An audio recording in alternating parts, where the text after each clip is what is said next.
Hello नमस्कार दोस्तों। आशा करता हूँ आपकी तैयारी बहुत ही अच्छी चल रही होगी और आपने बहुत ही अच्छी तैयारी की होगी। अब तक आपने बहुत ही अच्छी प्रिपरेशन की होगी। मैं मानता हूँ आपने तैयारी में कोई भी कसर नहीं छोड़ी होगी। फिर भी हम आपके लिए इन वीडियो में आपके लिए हम रिवीजन लेके आए हैं, रिवीजन की क्लास लेके आए हैं। आज की क्लास का टॉपिक है सरकार के अंग, जिसमें व्यवस्थापिका, कार्यपालिका और न्यायपालिका जो भी परीक्षाएं हुई हैं अब तक की, उनमें पूछे गए प्रश्नों को सॉल्व किया जा रहा है। सभी क्वेश्चन हैं जो PYQs हैं, जो आपके लिए रामबाण साबित होंगे। सभी क्वेश्चन हैं आपके लिए PYQs ही मिलेंगे। हम आपको इन क्वेश्चनों की डिटेल नहीं कराएंगे, हम आपको इन क्वेश्चनों का रिवीजन कराएंगे। आप इन दिनों में जितना रिवीजन कर सकते हैं, एक दिन में उतना कर सकते हैं। आपके लिए कल का दिन और बचा है। आप जितना रिवीजन कर सकते हैं उतना कर सकते हैं। उसके बाद आप रिलैक्स मूड में रहिए। एक दिन पहले आपको बिल्कुल रिलैक्स रहना है। जब आपको कार्य पेपर देने जाना है, एग्जाम में बिल्कुल एकदम रिलैक्स फ्रेश माइंड से जाना है। एक दिन पहले आपको खूब नींद लेनी है, जिससे आपको एग्जाम में नींद नहीं आए।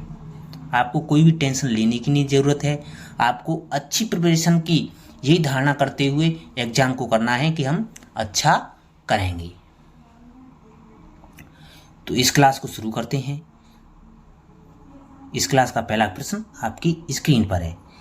अमेरिका में विदेशी सरकारों को मान्यता देने की शक्तियां निम्न में से किसमें निहित हैं?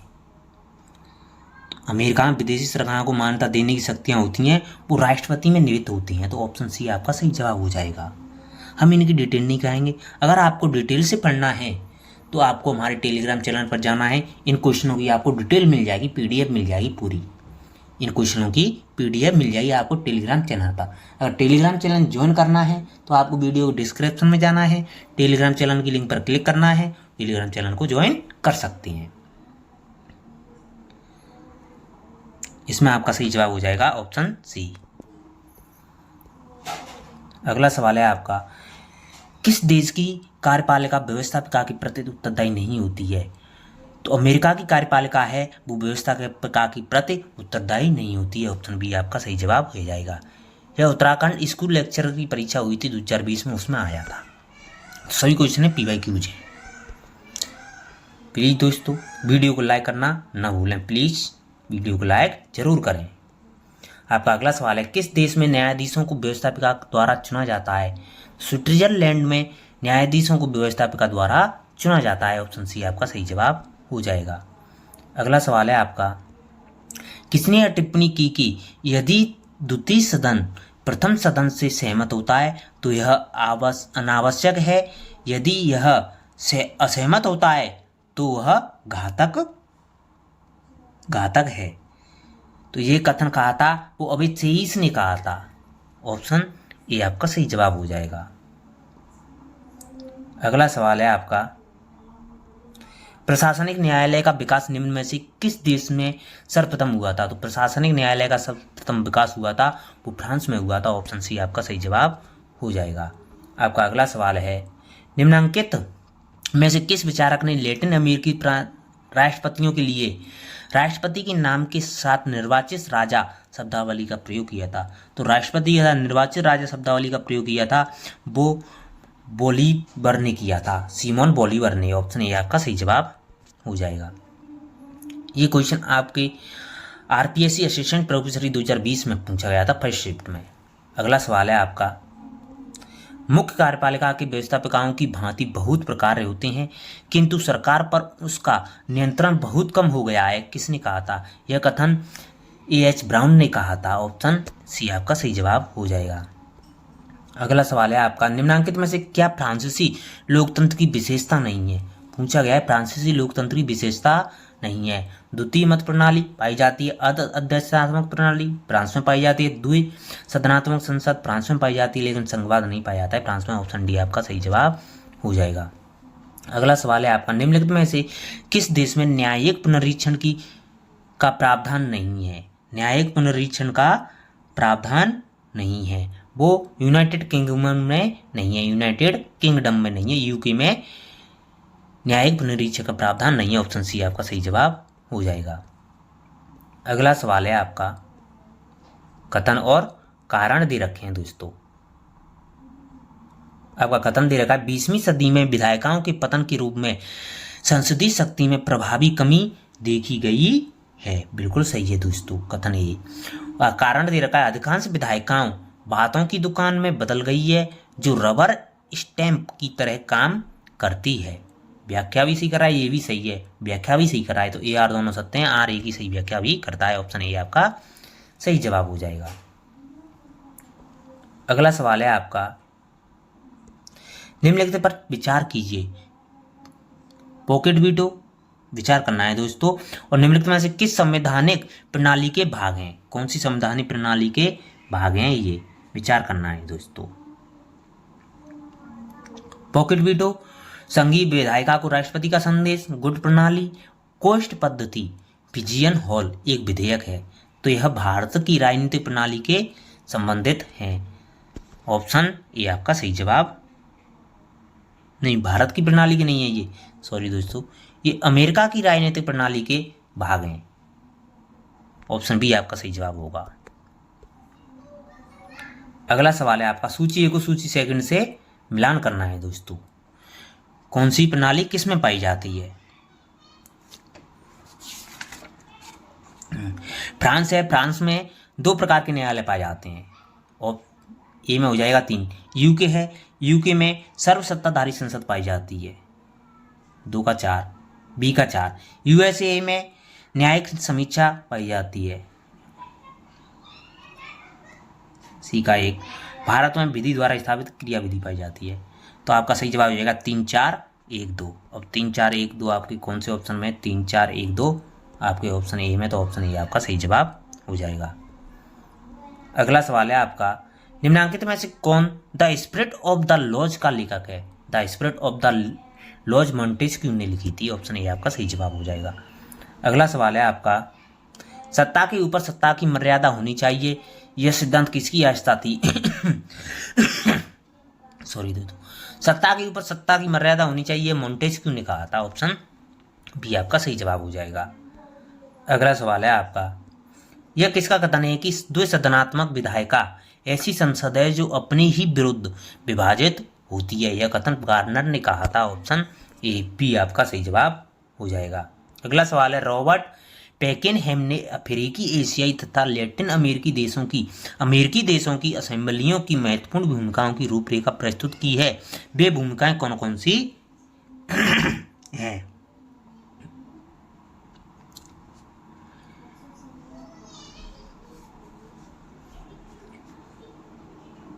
वेदकार प्रकार बिल्कुल होता है, सुरक्षा बाल प्रकार होता है दोस्तों, प्रशासनिक विहंगावलोकन पाया जाता है, न्यायिक कार्यपालिका नहीं। तो 1, 2 और 3 है, 3 है, तो आपके सही जवाब हो जाएगा 1, 2, 3 ऑप्शन बी आपका सही जवाब हो जाएगा।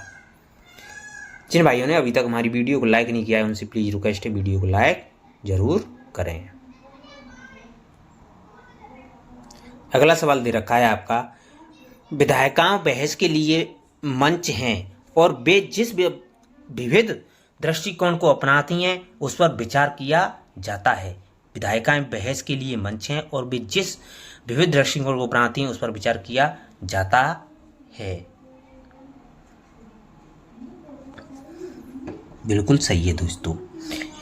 उनके आंतरिक कामकाज को बाहरी कार्यकर्ताओं की निगरानी का विषय माना जाता है। ए और बी दोनों ही सही हैं, तो आपका सही जवाब हो जाएगा। 1 और 2 दोनों ही सही हैं, ऑप्शन सी आपका सही जवाब हो जाएगा। अगला सवाल है आपका फ्रांस के राष्ट्रपति के कार्यकाल की अवधि क्या होती है? तो फ्रांस के राष्ट्रपति की अवधि कार्यकाल 5 वर्ष होती है। ऑप्शन डी आपका सही जवाब हो जाएगा।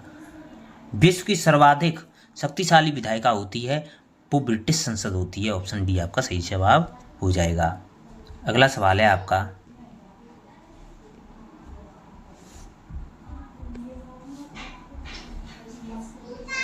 निम्नलिखित में से कौन से अभिकथन असत्य हैं? पूछा गया है कौन से अभिकथन हैं वो असत्य हैं। तो अमेरिका के राष्ट्रपति पद के लिए अनेक बार चुनाव नहीं, अनेक बार तो नहीं लड़ सकता, केवल 2 बार। भारत के राष्ट्रपति संसद को संदेश भेजते हैं, नहीं।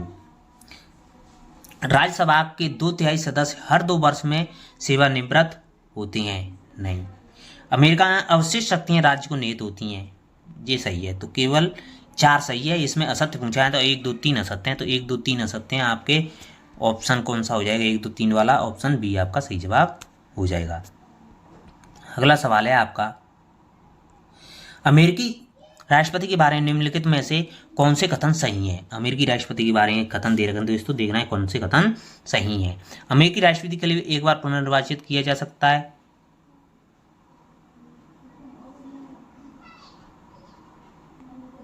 यस। देशद्रोह, घूसखोरी तथा अन्य अपराधों के लिए उस पर महाभियोग लगाया जा सकता है, बिल्कुल सही है। महाभियोग प्रस्ताव की सुनवाई की अध्यक्षता उच्चतम न्यायालय के मुख्य न्यायाधीश द्वारा की जाती है, बिल्कुल सही है। राष्ट्रपति तथा उपराष्ट्रपति दोनों एक ही राज्य से होते नहीं, ये गलत है। तो 1 2 3 सही है, तो 1 2 3 सही है राष्ट्रपति के बारे में, तो आपका सही जवाब हो जाएगा ऑप्शन ए। अगला सवाल है आपका, अमेरिका के राष्ट्रपति के बारे में निम्नलिखित कथनों में से कौन से सही है? अमेरिका के राष्ट्रपति के बारे में बताना है दोस्तों कौन कौन से कथन सही हैं। वो राष्ट्र का मुखिया और सरकार का मुखिया भी होता है, बिल्कुल सही है। समस्त कार्यकारी शक्तियां उसके पास रहती हैं, बिल्कुल सही है। वह अपने मंत्रिमंडल के परामर्श से विधानसभा होता है, नहीं। विधानमंडल का विघटित करने की शक्ति रखता है, नहीं। तो 1 और 2 सही है, तो इसमें 1 और 2 आपके हो जाएंगे, 1 और 2 ऑप्शन डी आपका सही जवाब हो जाएगा। अगला सवाल दे रखा है आपका, फ्रांस में सरकार और राष्ट्रपति के बीच जटिल संबंध है, इसका कारण क्या है?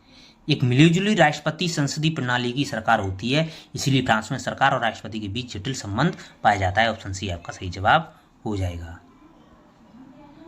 अगला सवाल दे रखा है आपका, संयुक्त राज्य अमेरिका में शासन की शीर्ष विहीन शाखा और कांग्रेस की भुजाएं किसे कहा जाता है? तो स्वतंत्र न्यायिकी आयोग को कहा जाता है, ऑप्शन बी आपका सही जवाब हो जाएगा। अगला सवाल है आपका, जेरीमैंडरिंग की प्रथा किस देश में प्रचलित है? जेरीमैंडरिंग की प्रथा है संयुक्त राज्य अमेरिका में, यूएसए में प्रचलित है, ऑप्शन डी आपका सही जवाब हो जाएगा। अगला सवाल है आपका, निम्नलिखित में से किस बात में अमेरिकी मुख्य न्यायाधीश मार्शल ने न्यायिक पुनरावलोकन की अवधारणा को परिभाषित किया था? न्यायिक पुनरावलोकन की अवधारणा दी थी, वो मारवाड़ी बनाम मेडिसन में दी गई थी, ऑप्शन सी आपका सही जवाब हो जाएगा।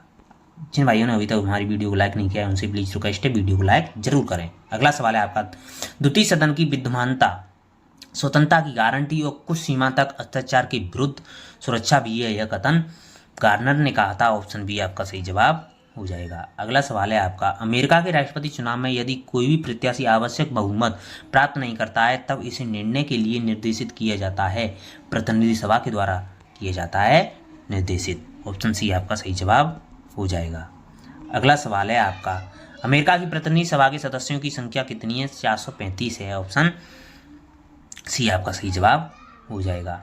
अगला सवाल है आपका, ब्रिटेन में वित्त मंत्रालय को कहा जाता है, ब्रिटेन में वित्त मंत्रालय को वित्त विभाग कहा जाता है, ऑप्शन बी आपका सही जवाब हो जाएगा। अगला सवाल है आपका, निम्नलिखित में से कौन सा संवैधानिक सरकार से संबंधित नहीं है? संवैधानिक सरकार में संविदा सरकार होती है, अध्यक्षात्मक सरकार होती है, श्रेणी तंत्र सरकार नहीं होती, संघीय सरकार होती है, तो ऑप्शन सी आपका सही जवाब हो जाएगा। अगला सवाल है आपका, वेस्टमिनिस्टर प्रतिमान मॉडल, वेस्टमिनिस्टर मॉडल है इंगित करता है कि एक विशेष प्रकार का शासन होगा, शासन को इंगित करता है, ऑप्शन सी आपका सही जवाब हो जाएगा। अगला सवाल है आपका, सूची 1 को सूची सेकंड से मिलान करना है। सूची 1 में दे रखे प्रधानमंत्री के विचार और व्यक्ति दे रखे हैं, किसने दिए थे? छोटे छोटे नक्षत्रों के बीच चंद्रमा, छोटे छोटे नक्षत्रों के बीच चंद्रमा, यह कहा था आपका बर्मन ने कहा था, तो 1 का हो जाएगा 4। समकक्षों में प्रथम यह विचार दिया था आपका मार्ले ने। संपूर्ण शासन व्यवस्था की मूल लास्की ने बताया था। सूर्य इसके इर्द गिर्द नक्षत्र घूमते हैं, जेनिंग्स ने। आपका सही जवाब हो जाएगा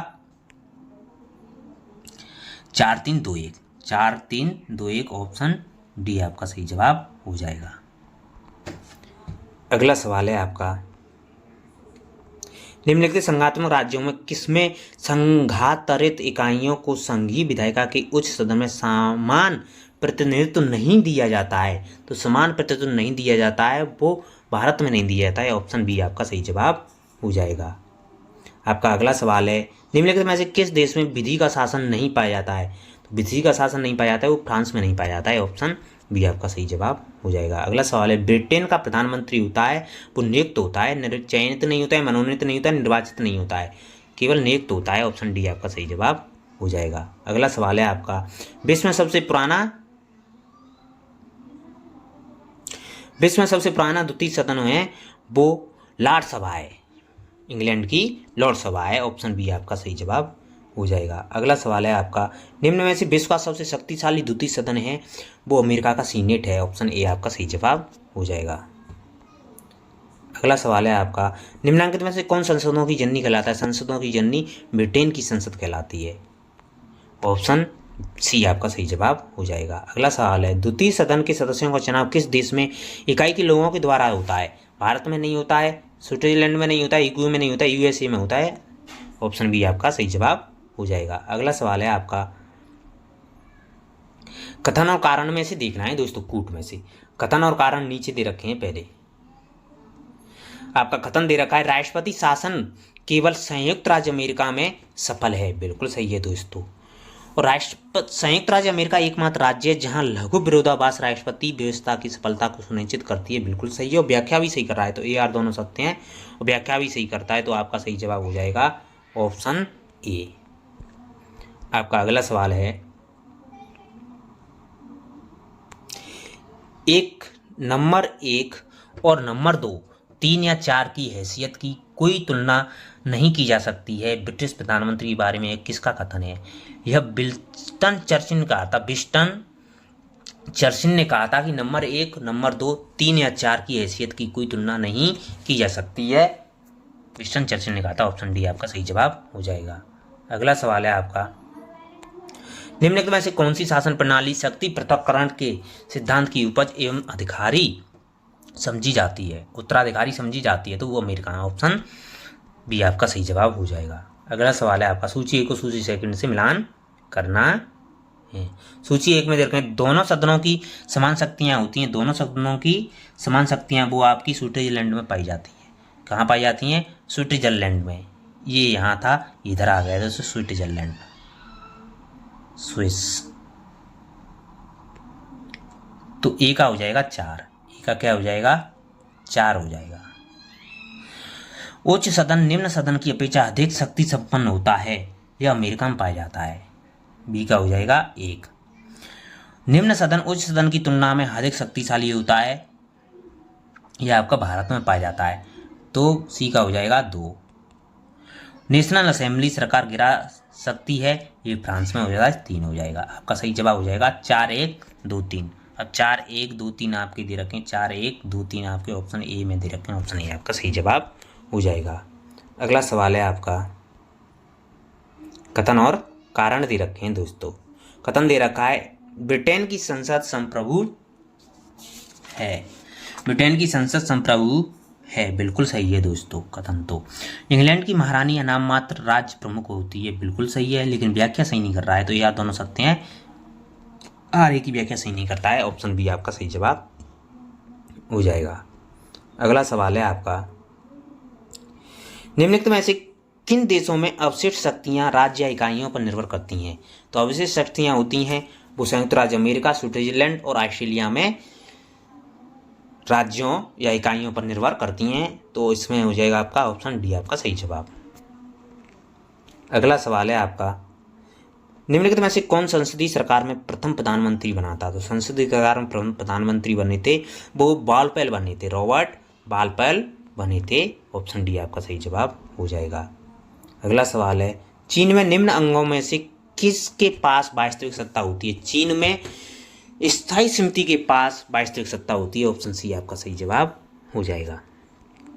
अगला सवाल दे रखा है आपका, निम्न अंगों में से अमेरिकन संविधान में संतुलन रखने वाले पहिया कौन सा माना जाता है? संतुलन रखने वाला पहिया सर्वोच्च न्यायालय को माना जाता है। ऑप्शन बी आपका सही जवाब हो जाएगा। अगला सवाल है आपका, इंग्लैंड की संसद सब कुछ करने में सक्षम है सिवा औरत को आदमी और आदमी को औरत बनाने के, यह कथन कहा था आपका डी लोम्बे ने कहा था। ऑप्शन सी आपका सही जवाब हो जाएगा, डी लोम्बे। आपका अगला सवाल है, अमेरिकी राष्ट्रपति का कार्यकाल 4 वर्ष का होता है, 4 वर्ष का होता है। ऑप्शन सी आपका सही जवाब हो जाएगा। अगला सवाल है आपका, किस देश के राष्ट्रपति को स्वविवेकी अधिकार प्राप्त होते हैं? तो फ्रांस के राष्ट्रपति को स्वविवेकी अधिकार प्राप्त होते हैं। ऑप्शन बी आपका सही जवाब हो जाएगा। अगला सवाल है आपका, चीनी संविधान के अनुच्छेद 1 में संबंधित कथनों पर विचार कीजिए। चीन का संविधान पूछा गया है दोस्तों। वैसे चीन का संविधान हमारे में दे नहीं रखा है, तो इसको छोड़ देते हैं। चीन का संविधान हमारे में नहीं है सिलेबस में। अगला सवाल है, निम्नलिखित में से कौन सा अमेरिकी प्रतिनिधि सदन से संबंधित नहीं है? तो अमेरिकी प्रतिनिधि सदन से संबंधित नहीं है। जेरीमैंडरिंग था, लॉग रोलिंग था, पार्क बैरल विस्थापन था, फिलिबस्टर नहीं था। तो ऑप्शन डी आपका सही जवाब हो जाएगा। आपका अगला सवाल है, सूची 1 को सूची 2 से मिलान करना है। सूची 1 में दे रखें कार्यपालक की वैधता का आधार और संबंधित देश, तो मिलान करना है दोस्तों। तो विधायिका से स्वतंत्र राष्ट्रपति मंत्रिमंडल संसदीय विश्वास के अधीन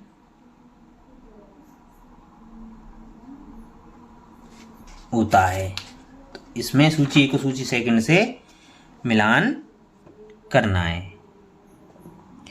तो विधायिका से स्वतंत्र राष्ट्रपति मंत्रिमंडल संसदीय विश्वास के अधीन होता है। ये फ्रांस में पाया जाता है, तो इसमें हो जाएगा 3।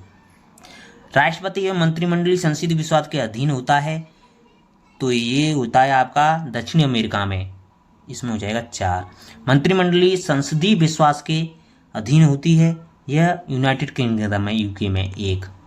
राष्ट्रपति विधायिका से स्वतंत्र होता है, यूएसए में 2। तो आपका सही जवाब है 3, 4, 1, 2। 3, 4, 1, 2 आपके कौन से ऑप्शन में दे रखे हैं? 3, 4, 1, 2 ऑप्शन बी में, तो ऑप्शन बी आपका सही जवाब है। अगला सवाल है आपका, निम्नलिखित में से कौन सा चीन की कार्यपालिका का हिस्सा नहीं है?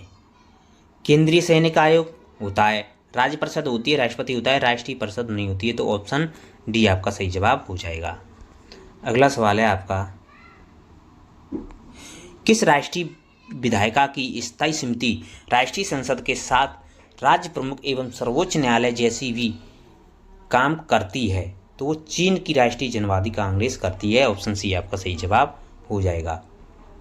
अगला सवाल है आपका, संयुक्त राज्य अमेरिका में न्यायिक पुनर्वावलोकन के संबंध में त्रुटिपूर्ण कथन को पहचानिए। न्यायिक पुनर्वावलोकन के संबंध में ऑप्शन बी दे रखा है, उच्चतम न्यायालय केवल यह पुनर्वावलोकन करता है कि प्रक्रिया का पालन हुआ है, न कि प्रक्रिया के सार तत्व का।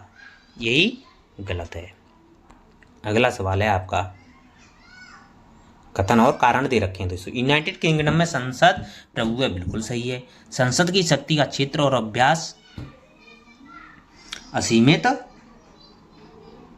होते हैं, बिल्कुल सही है। व्याख्या भी सही कर रहा है, तो ए आर दोनों सत्य हैं, व्याख्या भी सही करता है, तो ऑप्शन ए आपका सही जवाब हो जाएगा। अगला सवाल है आपका,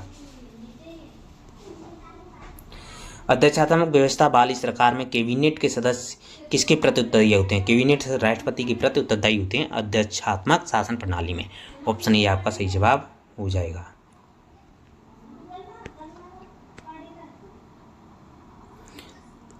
संसदीय जनतंत्र में वास्तविक सत्ता निहित होती, संसदीय जनतंत्र में वास्तविक सत्ता होती मंत्रिपरिषद में निहित होती है। ऑप्शन सी आपका सही जवाब हो जाएगा। अगला सवाल है, संसदात्मक सरकार में कार्यपालिका अपने समस्त कार्यों तथा नीतियों के लिए उत्तरदायी होती है, वो विधायिका के प्रति उत्तरदायी होती है। ऑप्शन डी आपका सही जवाब हो जाएगा। अगला सवाल है आपका, अध्यक्षात्मक व्यवस्था वाली सरकार में कैबिनेट के सदस्य किसके प्रति उत्तरदायी होते हैं? राष्ट्रपति के प्रति, बिल्कुल सही है।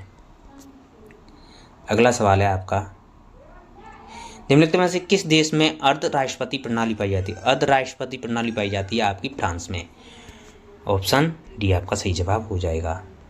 अगला सवाल है आपका, किस देश में एक बार अध्यक्ष सदा के लिए अध्यक्ष प्रथा का अनुसरण करता है? वो यूके में करता है। ऑप्शन बी आपका सही जवाब हो जाएगा। अगला सवाल है, उच्चतम न्यायालय द्वारा न्यायिक पुनरीक्षा के अधिकार को सर्वप्रथम कहाँ स्थापित किया गया था? वो संयुक्त राज्य अमेरिका में किया गया था, यूएसए। ऑप्शन ए आपका सही जवाब हो जाएगा। अगला, निम्नलिखित में से किस देश में न्यायपालिका के उल्लेखनीय हस्तक्षेप द्वारा व्यक्ति के नागरिक अधिकारों का विकास हुआ है? यूएसए में हुआ है। ऑप्शन सी आपका सही जवाब हो जाएगा। अगला सवाल है, संसदीय व्यवस्था में कैबिनेट मंत्रिमंडल उत्तरदायी होती है, वो विधायिका के प्रति उत्तरदायी होती है। ऑप्शन बी आपका सही जवाब हो जाएगा। अगला सवाल है आपका, संसदीय शासन का मूल सिद्धांत है, व्यवस्थापिका तथा कार्यपालिका के मध्य एकीकरण। ऑप्शन ए आपका सही जवाब हो जाएगा। अगला सवाल है, संसदीय सरकार गोपनीयता के सिद्धांत पर संचालित होती है, किसका अभिप्राय है? तो संसदीय सरकार गोपनीयता के सिद्धांत पर संचालित होती है, यह मंत्रिमंडल के सदस्य मंत्रिपरिषद की कार्यवाही से संबंधित सूचना को उजागर नहीं कर सकते हैं। ऑप्शन बी आपका सही जवाब हो जाएगा। अगला सवाल दे रखा है आपका, कथन और कारण। कथन दे रखा है आपका, बिहार में संसदीय शासन में विधानमंडल कार्यपालिका को नहीं वरन कार्यपालिका विधानमंडल को नियंत्रित करती है। बिल्कुल सही है दोस्तों। मंत्रिपरिषद विधानमंडल के समक्ष सामूहिक रूप से उत्तरदायी होती है। कारण भी सही है, लेकिन व्याख्या सही नहीं कर रहा है, तो यार दोनों सत्य हैं, व्याख्या सही नहीं करता है। ऑप्शन बी आपका सही जवाब हो जाएगा। अगला सवाल है आपका, संसदीय शासन प्रणाली में मंत्रिपरिषद के सदस्य सामूहिक रूप से उत्तरदायी होते हैं, वो संसद के प्रति उत्तरदायी होते हैं। ऑप्शन सी आपका सही जवाब हो जाएगा। अगला सवाल है आपका, मैक्यूलॉच बनाम मैरीलैंड वाद के निर्णय में अमेरिकन उच्चतम न्यायालय में पहली बार किस सिद्धांत की स्थापना की गई थी? तो राज्यों पर संघीय शासन की उत्कृष्टता की। ऑप्शन बी आपका सही जवाब हो जाएगा। अगला सवाल दे रखा है आपका, संयुक्त राज्य अमेरिका में कार्यपालिका का प्रमुख कौन होता है? तो संयुक्त राज्य अमेरिका में कार्यपालिका प्रमुख होता है वो राष्ट्रपति होता है। ऑप्शन सी आपका सही जवाब हो जाएगा। अगला सवाल है आपका, कौन सा अनुच्छेद संवैधानिक अदालतों की स्थापना के लिए प्रावधान करता है जो संयुक्त राज्य अमेरिका की न्यायिक शक्तियों का उपयोग करता है? तो अनुच्छेद 3। ऑप्शन बी आपका सही जवाब हो जाएगा। अगला सवाल है आपका, निम्नांकित में से किस राज्य की व्यवस्थापिका का दूसरा सदन विश्व का सबसे कमजोर उच्च सदन माना जाता है? तो ब्रिटेन का माना जाता है। ऑप्शन बी आपका सही जवाब हो जाएगा। अगला सवाल है आपका, संयुक्त राज्य अमेरिका के राष्ट्रीय विधानमंडल के रूप में जाना जाता है। संयुक्त राज्य अमेरिका के राष्ट्रीय विधानमंडल के रूप में कांग्रेस को जाना जाता है। ऑप्शन डी आपका सही जवाब हो जाएगा। अगला सवाल है आपका, प्रदत्त विधायन की व्यवस्था में निम्नांकित में से किसकी शक्तियों में वृद्धि हुई है? तो नौकरशाही की शक्तियों में वृद्धि हुई है। ऑप्शन सी आपका सही जवाब हो जाएगा। अगला सवाल है आपका, निम्नलिखित में से किस विचारक ने व्यवसायिक हितों को प्रतिनिधित्व देने के उद्देश्य से एक राजनीतिक सदन और एक औद्योगिक सदन की स्थापना किए जाने का प्रस्ताव रखा था? वो जीडीएच कॉल ने रखा था। ऑप्शन बी आपका सही जवाब हो जाएगा। अगला सवाल है, जहां व्यवस्थापिका मंत्रिमंडल के समक्ष दुर्बल है और मंत्रिमंडल राष्ट्रपति के समक्ष दुर्बल है, यह विशेषता फ्रांस के 5वें गणतंत्र के संविधान में पाई जाती है। ऑप्शन बी आपका सही जवाब हो जाएगा। अगला सवाल है आपका, इंग्लैंड में निम्नलिखित में से किसका न्यायिक पुनरावलोकन होता है? इंग्लैंड में संसदीय विधायन का पुनरावलोकन होता है। आपका अगला सवाल है, निम्नलिखित में से किस देश में राज्य न्यायालयों को सभी स्तर के न्यायालयों को न्यायिक पुनरीक्षण का अधिकार प्राप्त होता है? अमेरिका में। ऑप्शन सी आपका सही जवाब हो जाएगा। अगला सवाल है आपका, एक अनोखी कार्यपालिका जो स्थायित्व और उत्तरदायित्व के गुणों से युक्त होती है, वह स्विस की संविधान कार्यपालिका होती है। ऑप्शन बी आपका सही जवाब होगा, स्विट्जरलैंड की कार्यपालिका। धन्यवाद दोस्तों।